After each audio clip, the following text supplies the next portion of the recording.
Mohamed Kachika n'olwaleero ndi musanyufu nnyo n'ekitongole kyaffe ekitereka ekitavu kya ssente z'abakozi NSSF ya Uganda.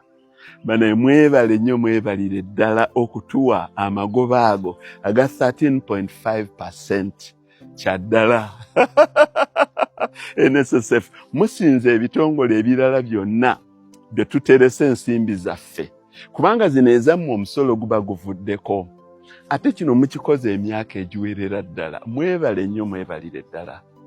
Neneeyongerako munda monitor nankoze bulungi nnyo nsomyeko ku article ka neneeyongerako munda muno n'ekizuula nti NSSF ssente zaayo ezisinga amagoba yagajje mu kugula migabo na kuwola ssente gavumenti. Treasury bills ne bonds ebitundu 88 ku buli mu bitano ku buli 100 ekya amagoba NSSF ssente gye yaziteeka mu kuwola government sente mu kugula bonds ezo ne equities okugula shares ma company kyali ebitundu 13. NSSF yateeka nnyo ssente zaffe mu bizimbe.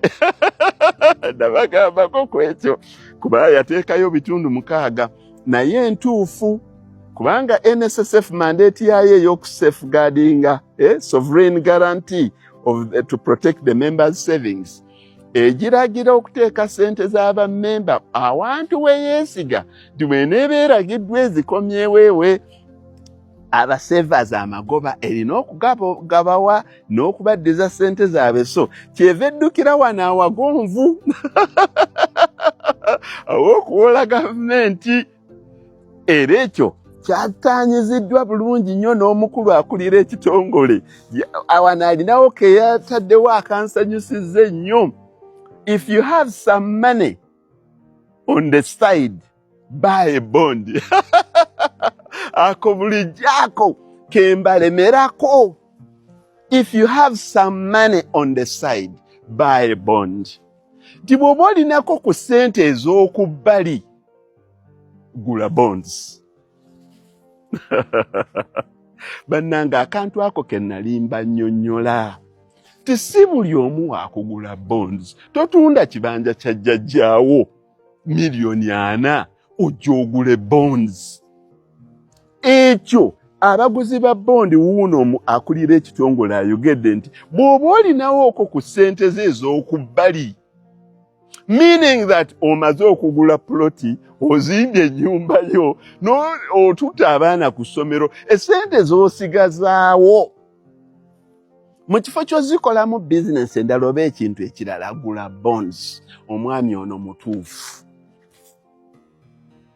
If you have some money on the side, bw'oba tonnaba kugula ploti tonnazimba nnyumba oba okyalina money on the side ng'oli muddugavu. Nze bemmanyi bonna abagula bonds bonna bava mu maka gaabwe, abavubuka abato. Era kyekyo kye bayita some money on the side. Bw'oba olinako ku ssente ez'okubbali tonnagula ploti tonnazimba nnyumba ng'ogamba olina ssente ez'okubbali. Ssente ez'okubbali zibeerawo eri muntu amaze kuba waasula atuta abaana mu masomero ne zifikawo wali n'aziraba ne bamugamba kola saaluuni kola lunda ente n'agamba nze kanzigulemu bonds zezo ez'okubbali.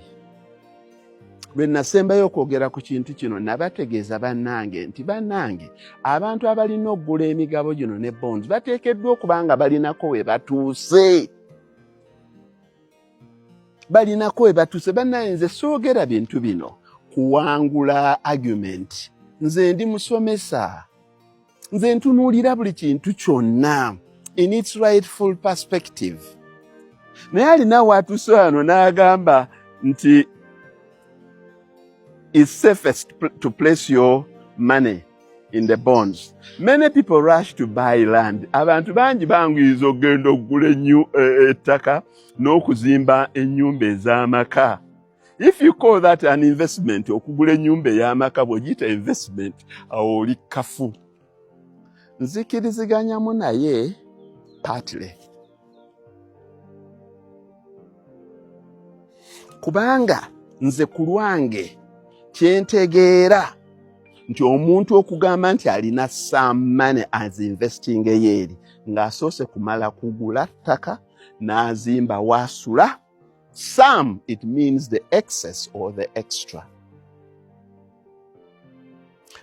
Naye olw'okubanga kino ekitongole kiriwo okukuuma ssente z'aba sovereign guarantee to protect members' savings, abeera mutuufu, because it is a sovereign guarantee to protect members' savings. Okuziteeka eno mu gavumenti.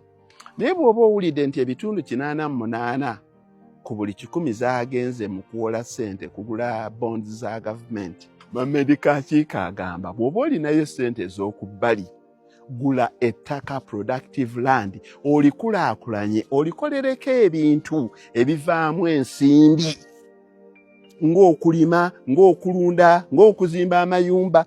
Ebintu ebyo oluvannyuma ebiri productive, bw'oba ssente zo gy'obitadde nga toguze bondi, ebintu ebyo bye bijja okukola amagoba n'okkuza eggwanga.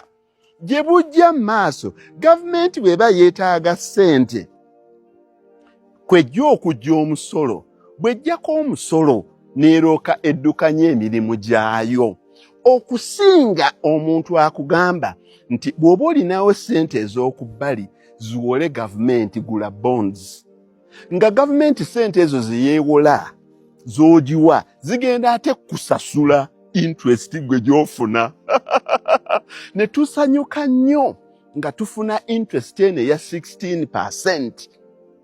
Because waliwo enjawulo wakati wa personal interest, ekyange nze nganze, n'ekyeggwanga. Bw'oba ofuna interest eyo kikusanyusa, naye nze ng'aza an economist mbalabulamuko nti tutegeere nti eggwanga tuba tuliteekakooko mu matigga. Bw'eba national debt risinga nga interest repayment etwala ekitundu kinene, essente ezisaasaanyizibwa mu kusasula amabanja, interest eyo mu budget ze zisingamu obunene.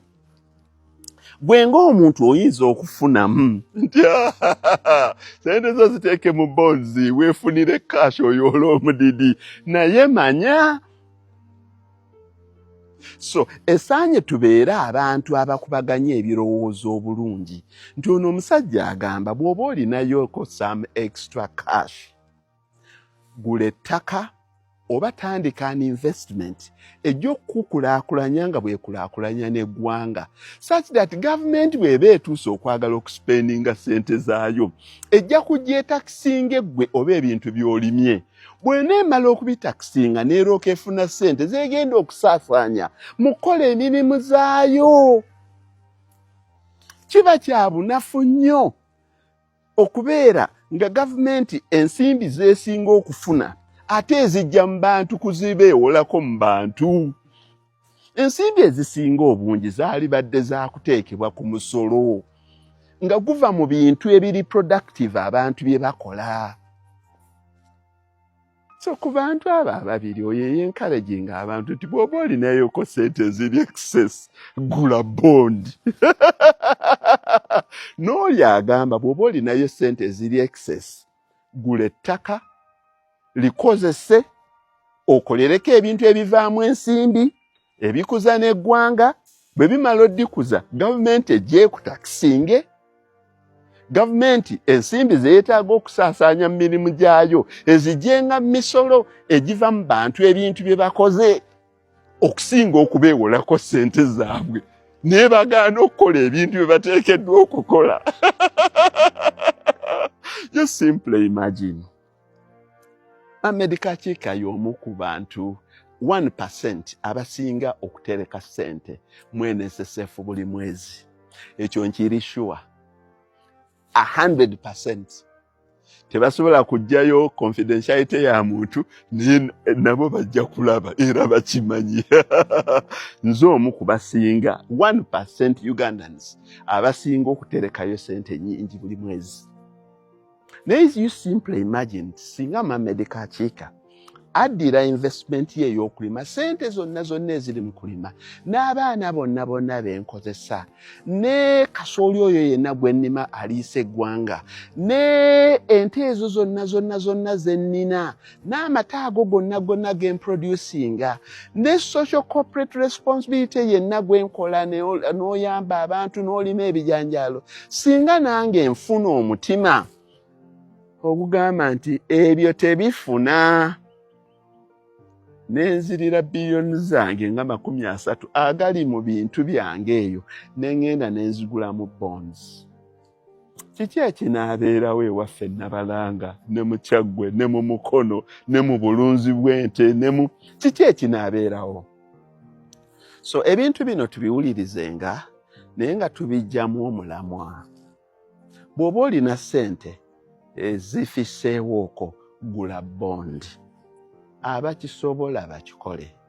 Mamedi Kakiika ye abagamba bw'oba olina ssente ezifisseewo, zinvesting mu bintu ebirala, because okugula bondi oba owoze gavumenti, ate gavumenti yeewola ssente zino eddemu ebasasule mmwe ng'ebateereddeko amagoba, because budgetary deficit, the budgetary component egenda ku interest repayment oba eri 40%.